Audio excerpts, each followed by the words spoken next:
the Hanks, a young couple that did the RV life for years, and they got pregnant, and they bought some land in Florida to prepare for their future. Let's talk about happily ever Hanks.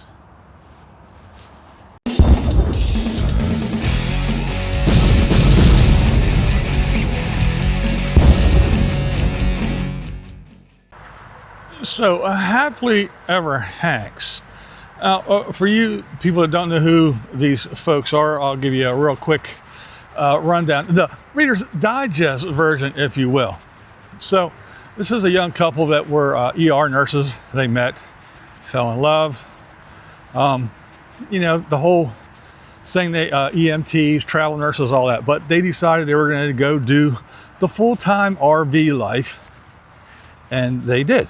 They started a YouTube channel, and recently they were trying to get pregnant, start a family. It happened. She is with child, and they bought 20 acres of land in Florida, and they are clearing the land, working the land. It was kind of like an abandoned homestead. There's actually structures on it that are totally fallen down, dilapidated, so they're clearing them out and everything else. So that's kind of where we're at. Now, I want to preface everything before I go any further saying I do like the young folks, kind of close to my heart. I was a first responder, so their medical background and what they do, I get it. I like their channel, but it wouldn't be me if I didn't have any critiques, right? So let's talk about it. Now, it was fun to watch their travels, but the one thing that they did while everybody else was,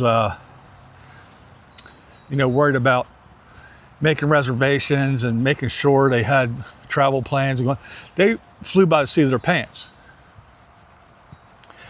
They did lots of video. Well, we don't need reservations. We're just going to show up and cross our fingers and this and that and the other thing.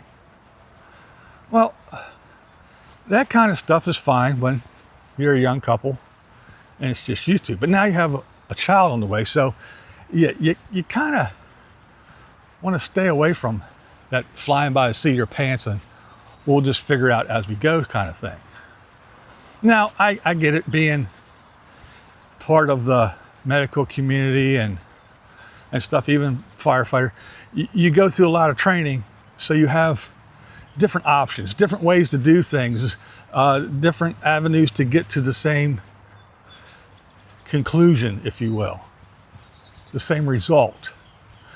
So I get it. I get their whole lifestyle led them to that because of everything. I understand. But again, there's certain things that you just can't just throw your hands up in the air and go, well, we'll just leave it up to fate.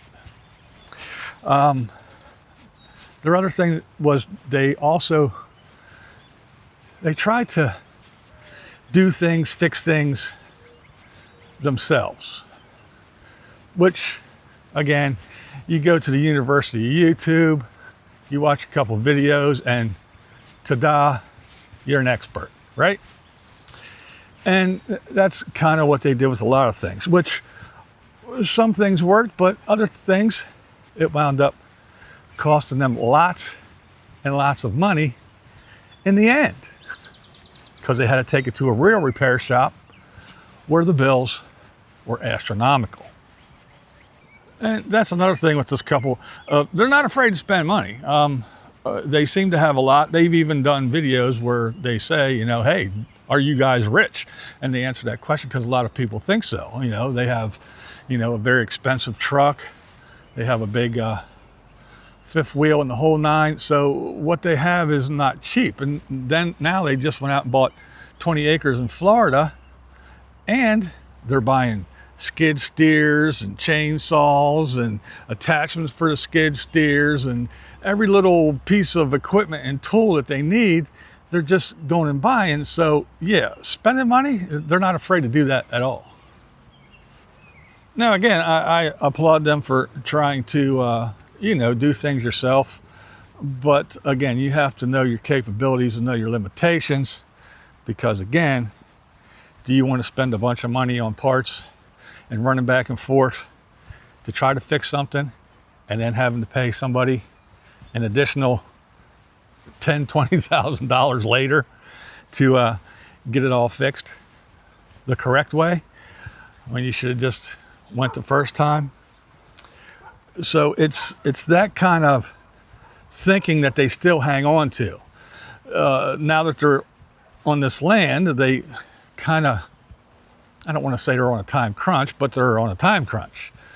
They want to, I guess, make it livable, or at least have the necessities, and they can still live in their RV, I would assume, but they want to have this kind of on the way before the baby comes, because after the baby comes, you have, you know, mom's going to be down and out and for a little bit and taking care of the baby and this. So both of them running around working on the property and doing this and that is not going to be feasible any longer, even though they'll probably try, because again, they throw caution to the wind all the time. Now, even the RV Odd Couple, they made a little video where they were explaining the pitfalls of buying an RV campground. So, you know, big land and all that stuff. Not that they have a campground, but yeah. So they were kind of giving them advice. Now, as they take their throw caution to the wind, it'll all work out, we're going to do everything ourselves attitude to the property, well, the first thing is, well, they spent a bunch of money on, like I said, they got a skid steer, they got a little thing, the grappler to, you know, grab stuff. There's a big brush mower attachment for the front, and a bucket and all that other good shit. So, you know, they're tearing down these dilapidated, torn down, half rotten structures. They're clearing out a whole bunch of brush and all kinds of good stuff. Okay. But now you got a guy with probably a total of 3 hours behind a chainsaw. He's not just cutting down little weeds and brush and stuff. He's starting to cut down trees. And in doing that, he is creating snags, widowmakers, and all kinds of things. And to be quite honest, learning on the fly like that, not a good idea. And his little helmet and leather chaps, they're not going to save him from some of the situations that he's creating with that chainsaw. There she goes. And the vines caught it. That is some slow motion tree falling right there. Now you might say, what do you know about it? Well, I have my wildland firefighter certification. I also have my Sawyer's card. And the wife and I had a sawmill business. So I'm very familiar with chainsaws. I had several. I ran them all day long. And even with the Forestry Service on a couple wildland fires, I was a card carrying sawyer, so I could cut down trees. So I know a little bit about it. And again, you can create some very, very dangerous situations, even if you do know what you're doing. The way he cuts things that are laying not on the ground, you know, knowing when to undercut and overcut and how to cut. And I mean, he's got all this land cleared. He can easily fell these trees into a clearing, but every time he does it, he cuts it and they fall down onto another tree, again, creating snags, hang-ups, widowmakers. You can look that up. But it's that I'm going to do it myself, where it's good for certain things, but other things, you need to know your limitations. And now we have the fly by the seat of our pants idea that comes into play, because now that they're getting stuff cleared and they're getting close to the time where they want to, you know, get things done so they can live on this when the baby comes, it's time to get people come in to drill wells, get water, run electric, put in poles and all that other good shit. But they're indecisive, and I want to be flexible, they say. I want to be flexible. Both of these professionals, I definitely feel like we're already learning some hard lessons, and I figure this is part of that initial phase of just those growth pains, so to speak. Because when we first got on the property, you know, we know we want to be here, but we never really sat down and came up with a solid game plan. And every time you speak to a professional, everyone wants exactly what are your plans. We kind of need to know where this is going to be. I have to have a starting point and ending point.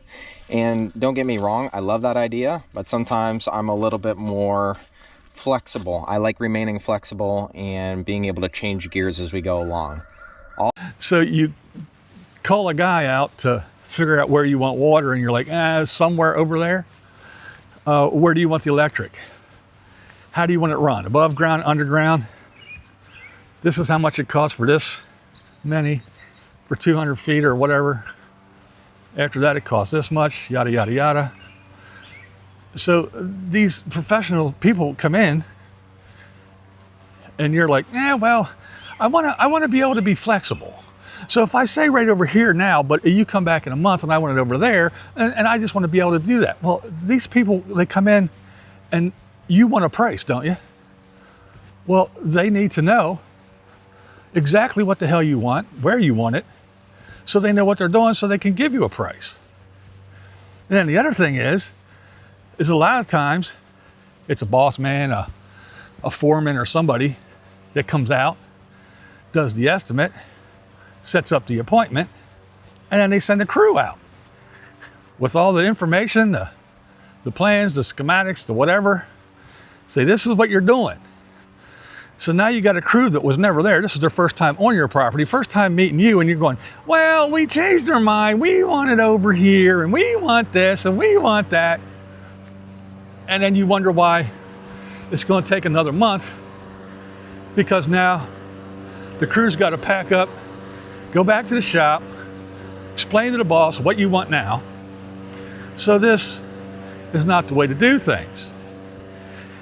You need to figure out what you're doing, what you want, so the professionals that you need to come in and get your utilities, you need to be decisive. You need to have a plan. You can't live by this, whatever. We'll just show up and, if we want to change our mind, we'll change our mind. It doesn't work that way. So you need to get your ducks in a row, and you need to get your shit together. Because once the baby comes, yeah, there isn't going to be this, it is what it is, whatever. We want to fly by the seat of our pants. Because I tell you, Dad might want to, but first time mama, no. She might be wanting to wing it now, but when the wee one comes flying out, it's going to be a whole different story. There's going to be a whole new set of things. And that it is what it is. And if this happens and that happens, yeah, it ain't just a cat you got to worry about. It's a tiny little child. So that's what's going on with them. And that's just my 2 cents. And again, good channel. I like the young kids, the young couple. They got good ideas. They got good ambition. They got big hearts. They got great ideas. They just need to kind of slow down, get out of that living on the road RV mentality, and get down to the business of making a plan, figuring that shit out, sticking to it, get your ducks in a row. And then once that baby comes and you figure out how to be parents and what all that's going to take care of, then you can throw your hands up in the air, jump in that RV and go running around again and come back to your base camp that you set up and you have. But until that time comes, you need to get your shit together. But hey, you don't have to agree with me. That's never the point here. What's the point? Blind Views, and that's the way I see it. What we do here is go back.